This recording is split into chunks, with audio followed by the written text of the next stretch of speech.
Hey everyone, my name is Robert Spears. I'll be going over the chapter 11 classroom model for promoting student motivation. If you've ever taught before, you know how hard it is to get some students motivated. You have students are ready to go, and then you have some students. Uh, it seems as though you need a clown outfit to get them motivated, if you know what I mean.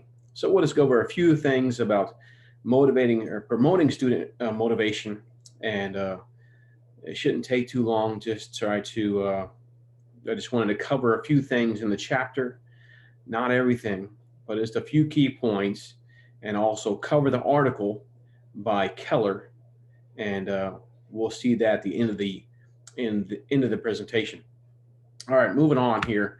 We have our few objectives, outcomes. We have first one is describe the difference between a mastery focused and a performance focused classroom.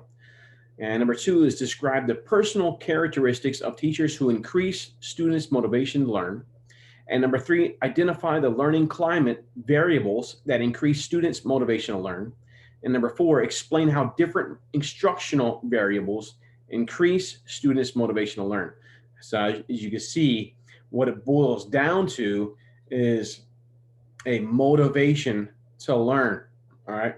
But the first thing we're going to dive into is really noticing the difference between a mastery focused and a performance focused classroom. All right. We need to identify and be able to know what's the difference there. So the mastery based classroom, all right, is a classroom environment that emphasizes effort for one.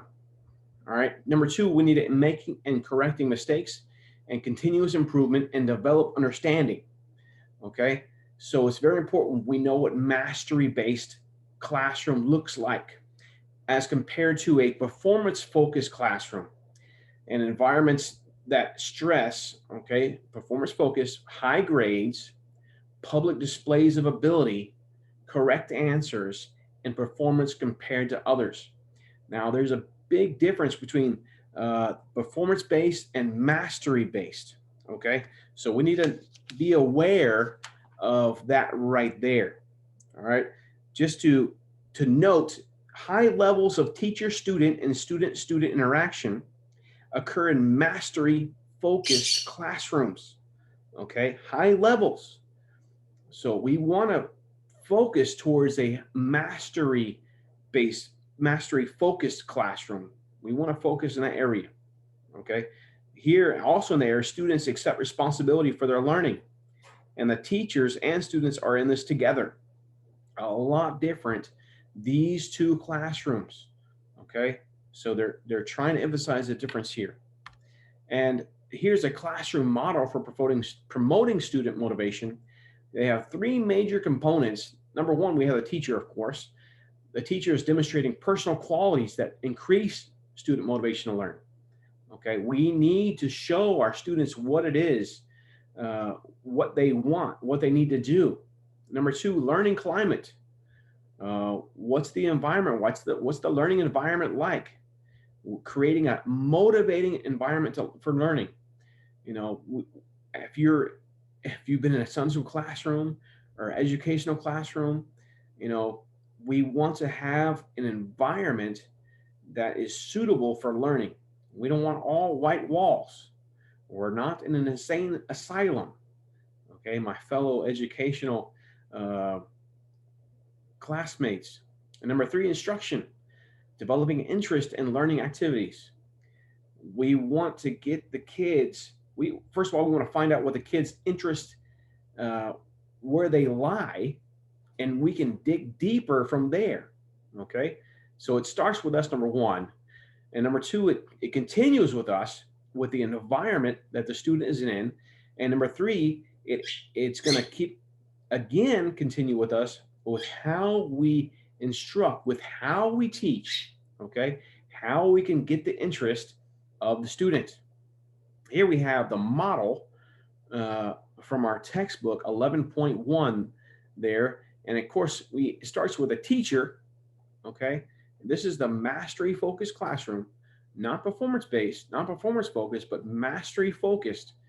And the teacher says here on the left side of the screen, personal teaching efficacy. And we'll cover these things here in a minute.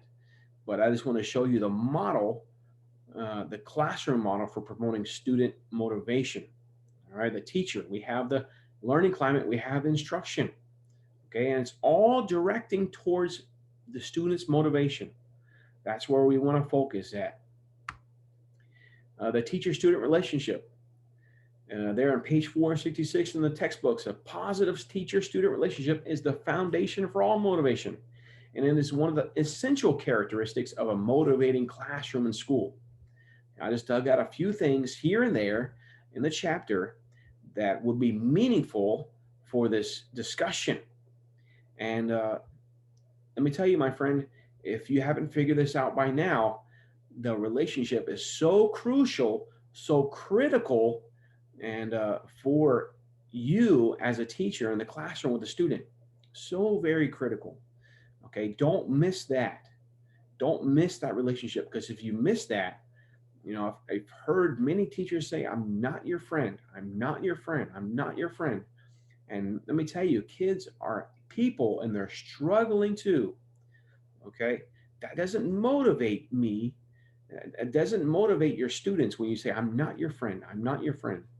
Well, you can be a teacher and a friend at the same time. Okay. Here's our second objective here, outcome. Describe the personal characteristics of teachers who increase students' motivation to learn. And here we, on page 467, it says, other than parents, their teachers, are the most important influences on students' learning and motivation. Again, it goes back to relationships. Okay, if you understand what kind of influence you hold in your student's life, it will make a great big deal of difference. Please take that to heart. And you, my friend, you're the teacher. You're responsible for many things, but here's four: creating a mastery-focused learning environment, a positive emotional climate, implementing effective instruction. You know, I want to be effective. I don't have a desire to be ineffective. That will be foolish of me. And lastly, establishing supportive teacher-student relationships. I want to build relationships, okay? And I have to start somewhere, and I want to increase. You will see a great deal of difference when you show concern for your students. They will be motivated to learn, okay? They'll be motivated. Here's 11.2, the figure here. The teacher, personal qualities. All right, personal qualities that increase motivation to learn. Excuse me. Personal teaching efficacy, beliefs about teaching and learning, modeling enthusiasm, communicating genuine interest. Are you really interested in what I have to say? Caring, meeting needs for belonging and relatedness, teacher expectations, holding students to high standards. Okay, these are all personal qualities that will increase our students' motivation to learn. And here's one: personal teaching efficacy, your effectiveness, beliefs about teaching and learning, believing that they're capable of promoting learning for all students, regardless of prior knowledge, ability, or personal backgrounds. Okay, so we need to, first of all, it doesn't matter where the student came from. Okay, we can get past that. It does matter. I want to say it does matter, and it also does not matter. I say it does matter because, first of all, it does matter because we need to build relationships. Second of all, it doesn't matter because we need to understand that we can get past that point. Okay, if they've learned wrong in the past, we can get past that point. Okay, it takes a little more time. That student is going to take a little more time, so don't give up on them.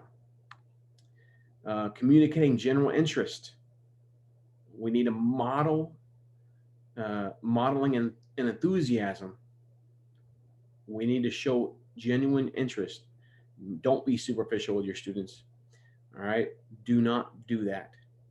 Maybe you might get away with it with a few here and there, but for the most part, you won't. We see a growth mindset, the belief that our intelligence or ability can be increased with hard work, a mastery in social responsibility, goal orientation, a focus on learning and improvement and meeting our commitment to others, internal attributions, the belief that we control both our successes and our failures, and a link between hard work and self-worth, the view that our self-worth is determined by work ethic, not the appearance of high ability. All right. So we have to communicate genuine interest in what we believe in, what we say, and from the start of class to the end of class. And not only that, when you see your students on campus, be real. Don't be superficial. Teacher enthusiasm there on page 469 says is linked to both motivation and learning. Nothing great was ever achieved without enthusiasm. Be enthusiastic if you want your kids to be motivated. I was in music ministry for a long time, and one thing I learned is that the congregation will mimic you. If they see a sad face on the song leader, they will have a sad face. All right. So you might have a rough day as a teacher, but you better find a way to get past it. Get past it. Okay. Be enthusiastic for your children, for your students. And caring, meeting needs for belonging and relatedness. Caring is essential in school. Oh, my friend, there is no other phrase I believe I hold more dearly than this right here. No one cares how much you know until they know how much you care. And that's so true. You can put all your certificates on the board behind your desk, all the diplomas, all the degrees, but you're a student, they don't care about that. They want to know that you care first and foremost. Ask yourself, do your students know you care? Excuse me. So every time when you see your students not motivated, you need to ask yourself, do your students know you care? It will make such a difference in your classroom, in the environment you teach, when your students know you care. So please remember that. Teaching expectations. We always have expectations. We want to be confident. Teachers' expectations influence the way they interact with students, and they often treat students they perceive to be high achievers differently from those they believe are low achievers. Is that true or false? Of course, that's true. I'm guilty of it. We do have a tendency to interact with those who are interacting with us and achieving more highly than those who are not. And that's a true statement. This treatment occurs in 4 ways. Emotional support. I'm going to move myself around over on this side on the screen. The teachers interact more with perceived high achievers. Their interactions and nonverbal behaviors are more positive, and they seat these students closer to the front of the class. Effort. Teachers are more enthusiastic when working with high achievers. Of course, they get their energy from those students. Their instruction is more thorough. Questioning. Teachers call on perceived high achievers more often. They allow these students more time to answer. If you know that students is paying attention, you're going to call on them, of course. Feedback and assessment. Teachers praise perceived high achievers more, criticize them less. Okay, isn't that true? We tend to praise our go-getters versus the ones who are not paying attention in class. All right. So here are a few suggestions for personal qualities that increase students' motivation to learn. First of all, maintain high personal teaching efficacy. Second, establish appropriately high expectations for students. Always Beginning of the year, I always make sure my students know my expectations and their model responsibility. You are the model, my friend, as a teacher. And you need to show effort. You need to show interest in the topics you're teaching.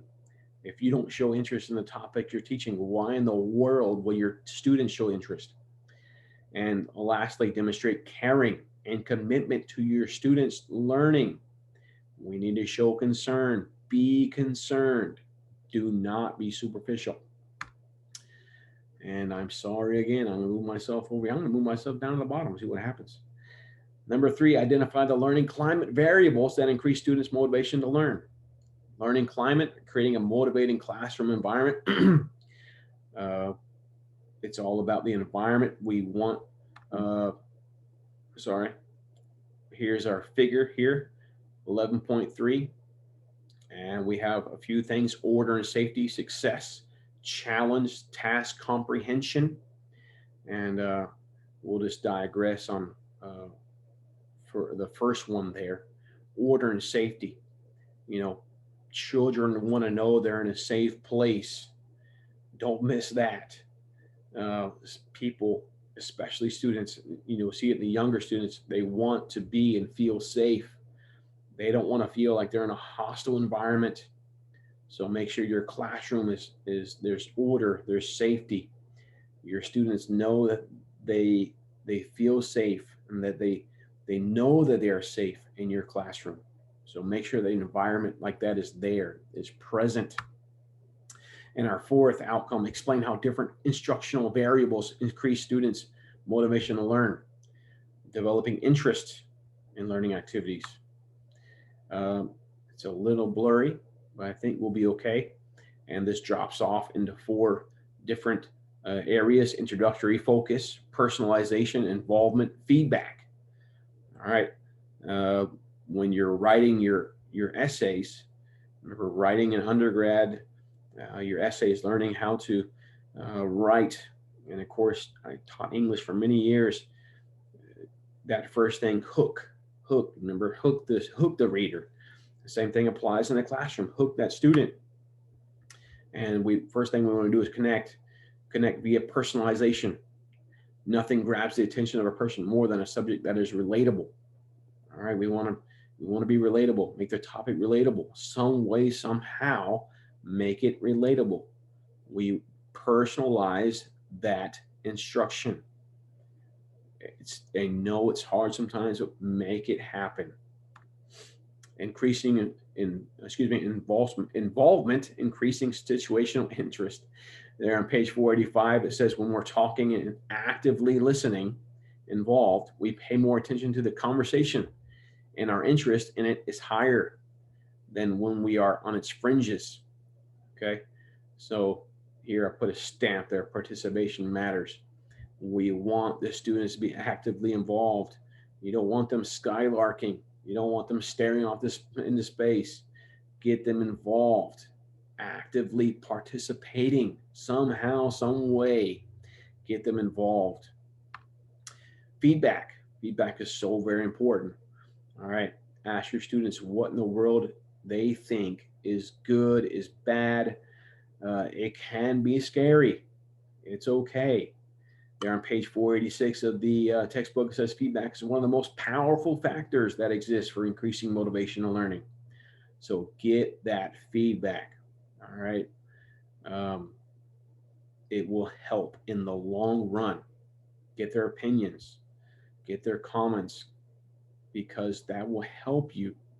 All right. It will help you get that feedback. Looking at John Keller, our article for this area, it says how to integrate learner motivation planning into lesson planning, the ARCS or ARCS model approach. So he has a few things. His A stands for attention, capture their interest. Okay, like I said, hook their attention, like we learned when we were writing essays. Hook the reader's attention. You need to hook that student's attention. How? We stimulate inquiry, we maintain attention. And his R is relevance, making it relevant in their life. Remember, relatable, relevant. His C is confidence, success expectations, success opportunities, and personal responsibilities. So we want to build that confidence in that student, build their confidence. Satisfaction. Students, when you work, you want to know that you've done a good job. The same applies to students. They want to feel that satisfaction that comes from hard work. They don't want to, they don't want to get that A from a paper they know they didn't do a good job on, and you still give them an A. All right, just because you don't feel like grading or reading. Okay, don't do that. You need to be give that student the that, what do you want to call this, satisfaction, that sense of self-worth, that reward that they've been longing for. And don't forget to do that. But that's just the main points of John Keller's article. If you get a chance to read it, please do. It's not that long. But those are the few things you want to implement in this model: attention, relevance, confidence, and satisfaction. And I also put a few extra resources if you want to grab those resources. Not gonna watch it with you. You guys are all adults. You can go there to this thing and watch it. The first one is just a video on student motivation, and the second video is uh, more of an elaboration on John Keller's ARCS model. All right, thank you guys. Have a great day and a great week. God bless, and I'm praying for all you all. Have a great week, great day.